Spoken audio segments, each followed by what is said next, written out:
Hi, this is Jacob with MarketingPlayBook.co, and today we're going to be covering AdWords display overview and tactics.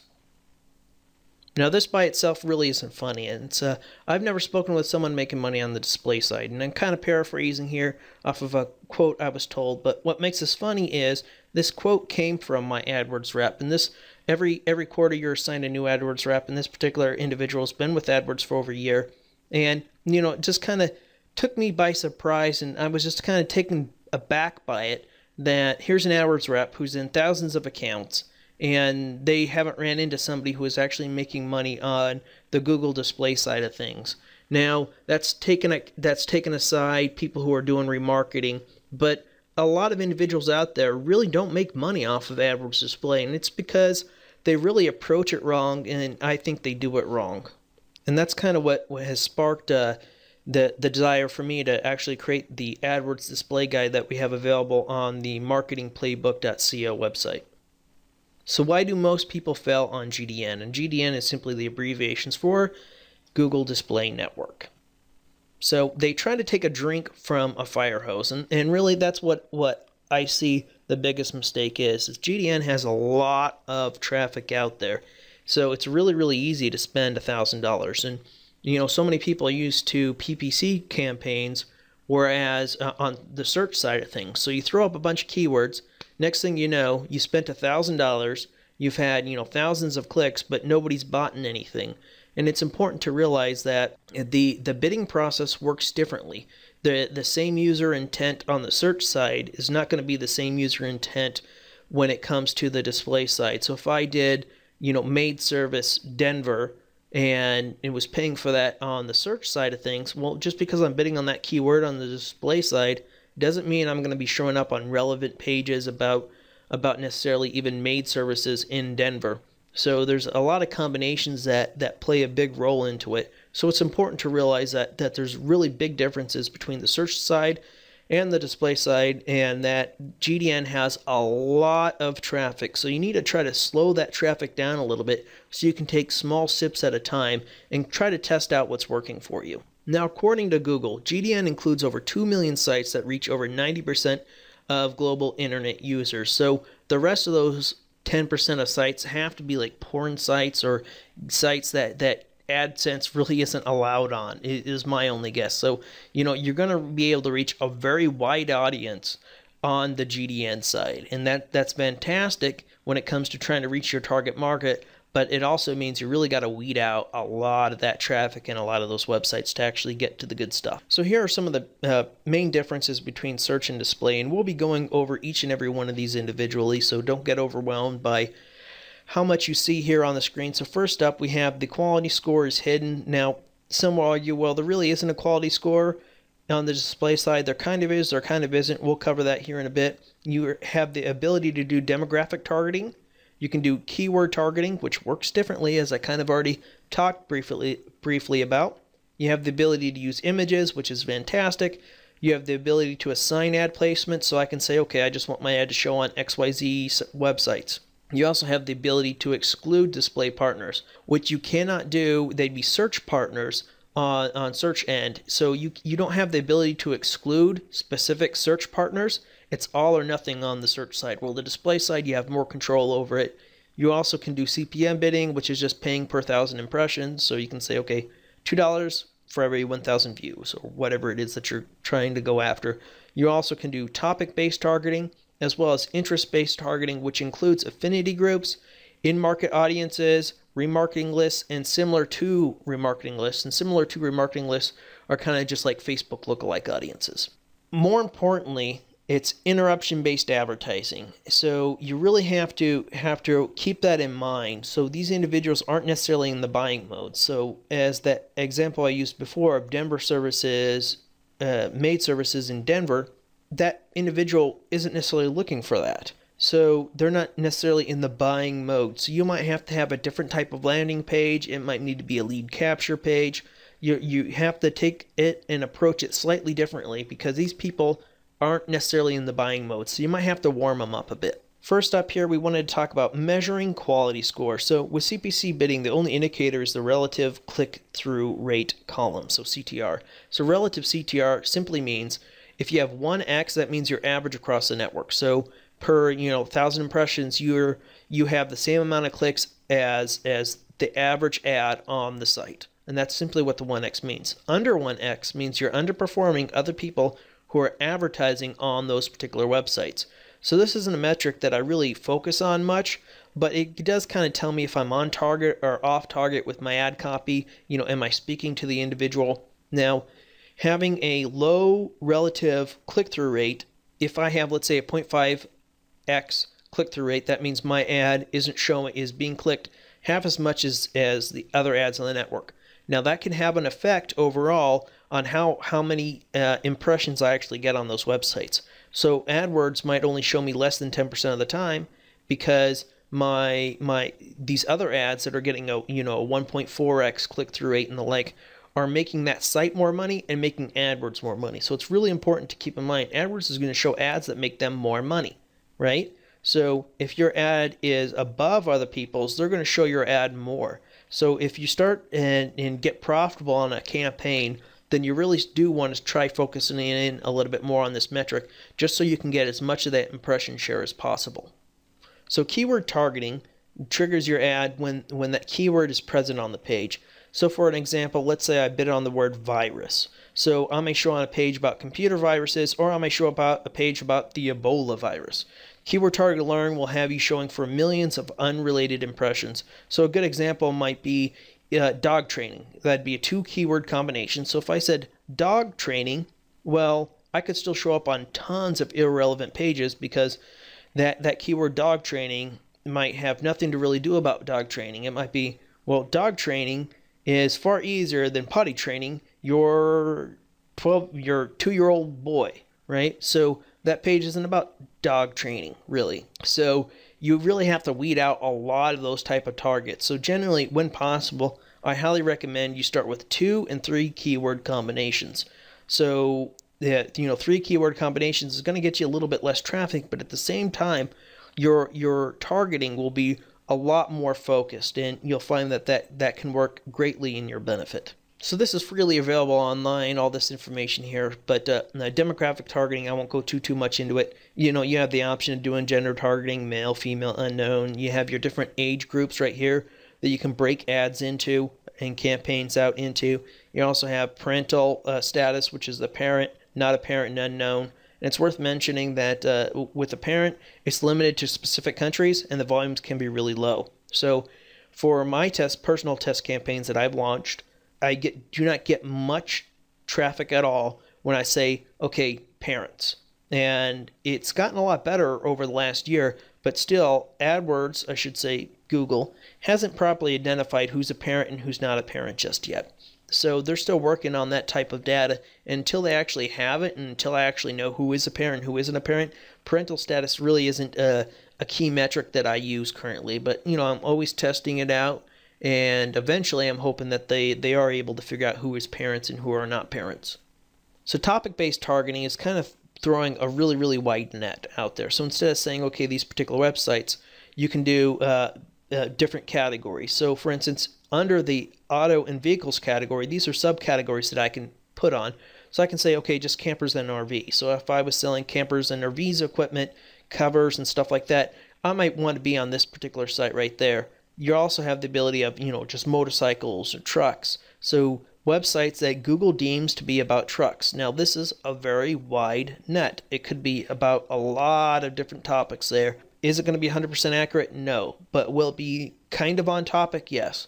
So here's just some other examples. You have hair care and hair loss, as well as several others here. And, I find the finance industry really interesting. And, there's thousands of these categories out there. So definitely take a look at the list.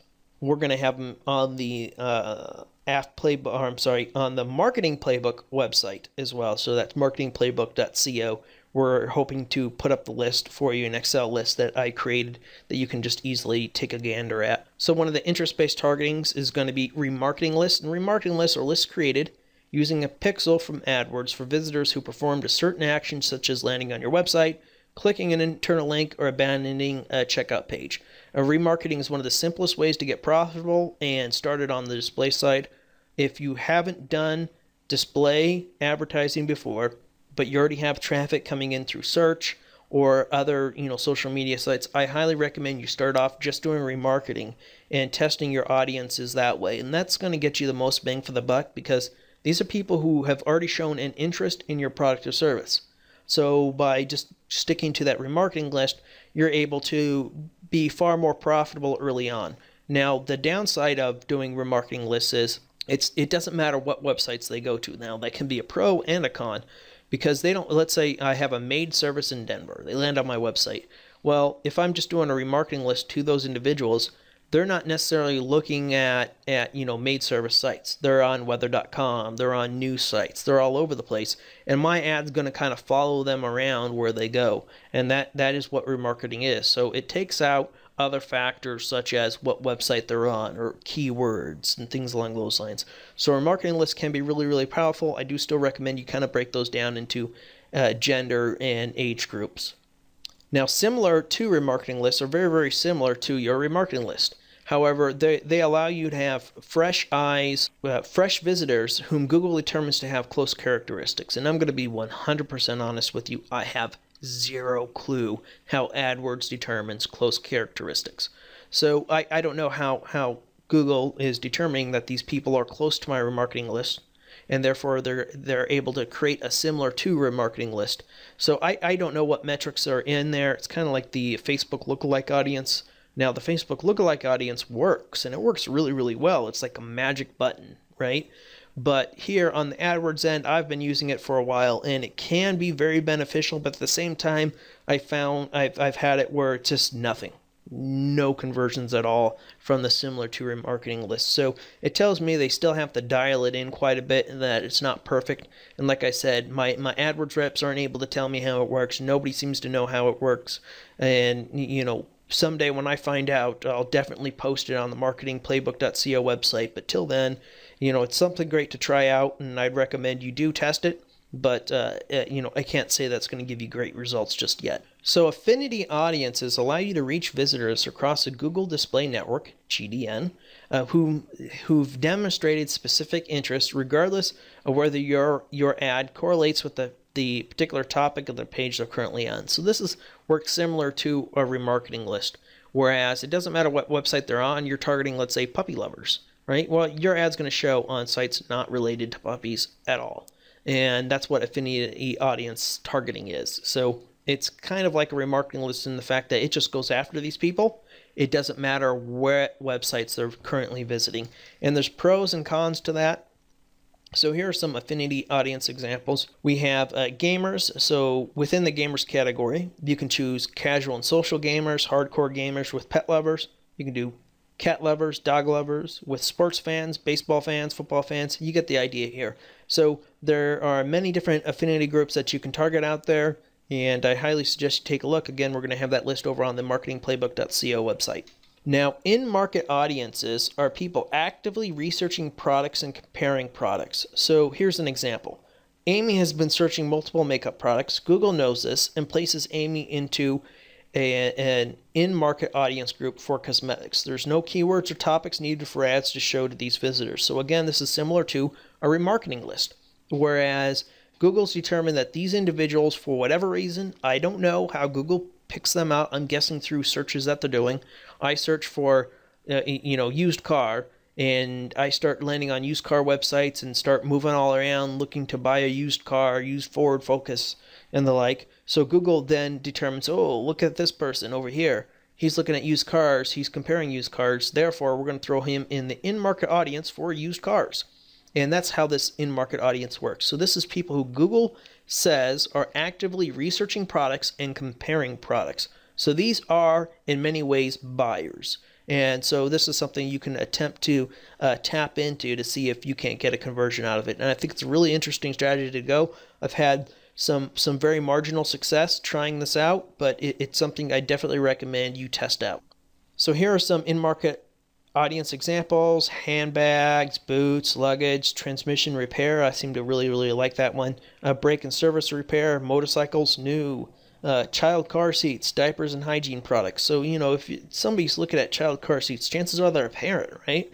So you might, if you had a child clothing line or or diapers and baby hygiene products. If you had a hygiene related product, I think that this would be a great in-market audience to target. And financial services, they have such things as estate planning, student loans, mortgage refinancing. So these right here can be pretty big to the right audience. And if this is somebody actually looking into estate planning, wow, that can be a fantastic lead for you. I've already covered CPM bidding as paying per 1,000 impressions, and I'll generally pull high CTR targets out and try CPM bidding on it. So by that, if I'm getting 5% click-through rate, and this is more for my international traffic. I do a lot of Brazil campaigns, for instance. And in Brazil, there's quite a bit of click fraud going on. So with that, I'll look at some of these sites and they might have some conversions going, but I don't want to pay the cost that they're having me pay because I know half of these clicks aren't legitimate clicks. So what I'll end up doing is I just end up throwing them into a CPM campaign and just bidding per 1,000 impressions. And that way I don't really care how many times that ad's clicked, if it's clicked 50% of the time, because I'm only paying per 1,000 impressions on it. So assigning ad placements, you can cherry pick websites you want your ads to show on. And this is like fantastic. So I can say, okay, I just want my dog training site to show on XYZ website. And this is a great way to go when okay, I just want to be on these web pages. I don't really care the keywords that are, because this page is about XYZ and I want to be marketing to people who are interested in XYZ. And Adwords Display Planner is good for finding domains that you can target. So let's just look at an example here. So picking exact placements. And this is fantastic right here. So for the dog training niche, top page in Google for when I search dog training guide is this WebMD website, webmd/dogs/guide, dog training obedience training for dogs. This, I can put in these pages and pages similar to this and just bid on this exact page. So there's no keyword, there's no nothing, right? I just say, boom, show my ad on this page and this page only. I don't want to be on webmd.com, all the other inner pages. I just want this page. So that's a really powerful tool of advertising on just exact pages that you want. And this is the top page in Google. This is like the #2 spot for the dog training guide. So that can be pretty valuable right there. If you can find a few thousand targets that are similar to this, you're on the right path. Now they do have some limitations on the pages that you can target. So for instance, you can only go 2 levels deep. So by that I mean you have your domain name, then you have level 1, which is a category, and then level 2, which is another category. So this is 2 levels deep right here. So dogs would be 1 level, guide would be 1 level, and I can only target 2 levels deep. So, and here's the HTML page right there. So if there was another category right in there, I wouldn't be able to target this exact page, and I'd have to kind of cut it off at saying, okay, let's go ahead and target webmd/dogs/guide, and then I'll get all the other pages within that's in that third directory. So just be aware of that. Exclude web pages and websites, and I call this the magic button within AdWords Display. It's see details, and then you click the all button, and what it's going to do is it's going to show you the exact web pages that your ad is showing on. So this is actually a quick little test run that I did for dog training, and in here we're going to see that there's quite a bit of sites that aren't necessarily that I may not want to be shown on. So Most Amazing Views is going to be a viral website. Viral Nova is a viral content website. Viral content website, viral content website, viral content website, and viral content website. So these are sites that especially like Viral Nova, they use social traffic to basically boost up their posts. So these can get a lot of views, but these are people who are just, they just want to take a look at cute dog pictures and fanciful things, and they have zero intention of buying. They're just not in the buying mood, and they're not going to buy. So I can take a look and go ahead and exclude the domain itself, or I can just exclude sub pages in here, and I'll cover that a little bit more later of how you can exclude these pages. All there is just an exclude button for going in. Now when you do exclude pages from Google, what you have to realize is you can only go 2 levels deep again. So all of these none of these look like they're more than 2 levels. So I'd be able to easily exclude each and every one of these particular sites. So if I want to stay on ilovedogs.tv, but I don't want to show on this particular web page within that site, I can just exclude it, instead of just excluding ilovedogs.tv. Now, text ads, according to Google, make up 67.5% of all display ads are text. So that's a pretty big percentage out there. So you have 30+% that are going to be image ads, and there are a number of available sizes for image ads formats. I'm not going to go into it. It's easily looked up, and I do recommend for images, starting off, just use the built-in AdWords image creator tool. So when you go to create your image ad, you can just put in a URL, and based upon that URL, Google's going to go ahead and pull in the images and make ads already for you. And you're going to be able to choose from dozens of different looking templates and everything like that that'll import your images and other things like that that you can mess with and change in there. So it's a really, really easy way, and I've had good success just using the AdWords image creator tool. So you really don't have any excuse not to at least try doing image ads. So this comes back to controlling traffic, and you remember this picture from before. We need to control the flow of that traffic. So how do you do that? To control traffic, you should be combining search options together to nail your target market. So my favorite way of doing it is going to be gender and age. So I'll pretty much all campaigns I start off with, I'm going to say male, and then I'll put an age range in there, or female and put an age range in there. And then generally is what I'll do is I'll add on one other thing, and I'll combine it with a topic, a keyword, a demographic, or affinity group, or even remarketing. So, for this example, I'm targeting male, hair loss, ages 45 to 54. In this one, we'll go ahead and do female, dogs, so topic of dogs, and the affinity group of dog lovers, and the age of 35 to 44. Now this is called layering, and I get some pushback from some individuals who are saying, well, you're eliminating all the traffic out there and you're shooting yourself in the foot by putting all these layers on top of each other.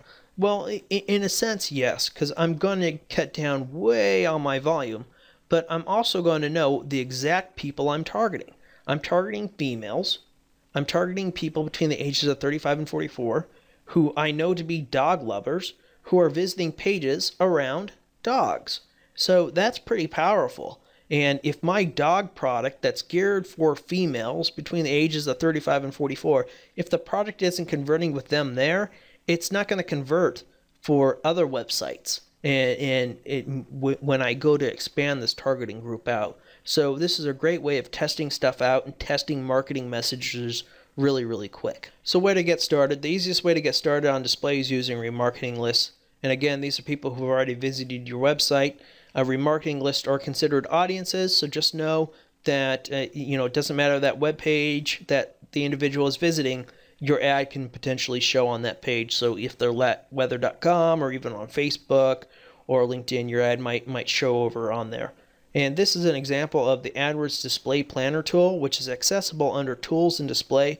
And I know you really can't see a lot of these stuff. It's too small, so I'm going to dive into it.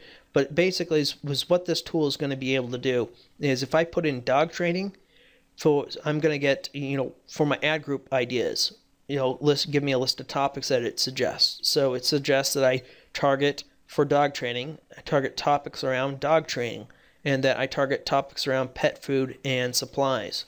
Moving on, here's the placements. So they give me, several placements of sites that they recommend that I advertise on. So I could just take these right here and just say, okay, show my ad just on these websites right here and be done. So I don't have to do any keyword targeting or topic targeting. I can just do the placements or a combination. Interests.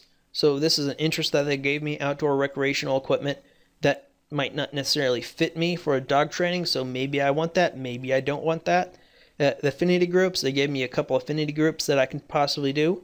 There's pet lovers, which includes dog lovers and cat lovers, or I could just say dog lovers or cat lovers. In this case, I'd probably choose dog lovers. Some basic no-nos, combining image ads with text ads in the same ad group. So I really recommend when you create those ad groups out or even those campaigns out, segment.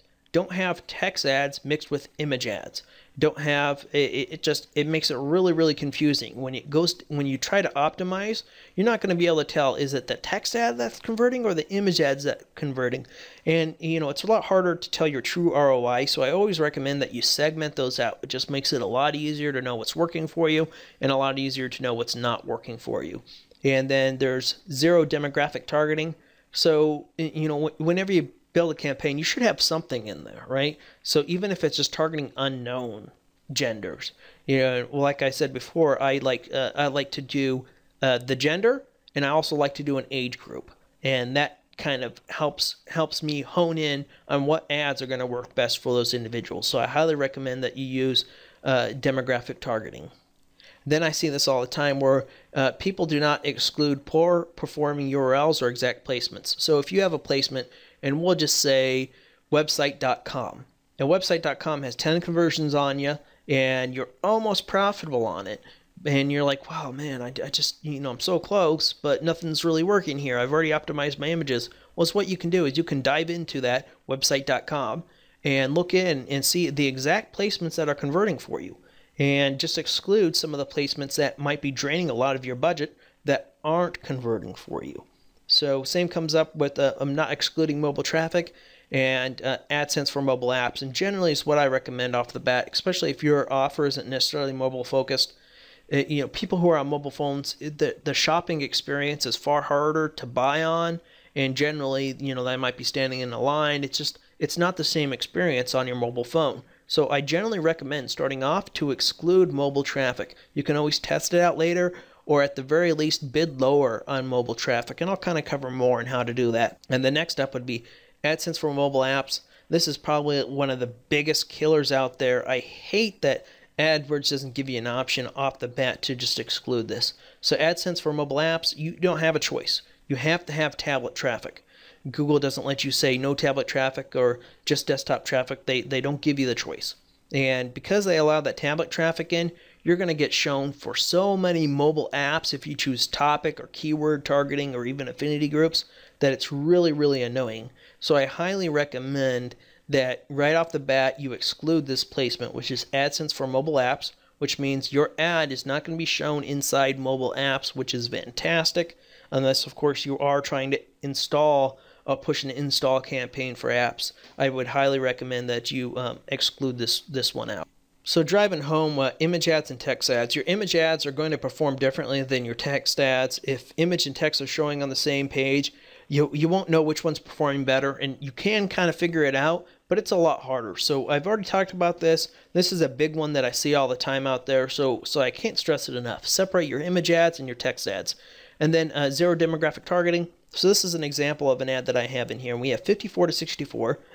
Right here we have the converted clicks, and the cost per converted click is going to be $27.21. I spent a total of $136 on this. So right here we're going to see that this one ad, this is what it did for this particular gender, which is male, and the age group is 54 to 64. Well, here we have an age group of 45 to 54. This is the same ad, and look how poorly it did.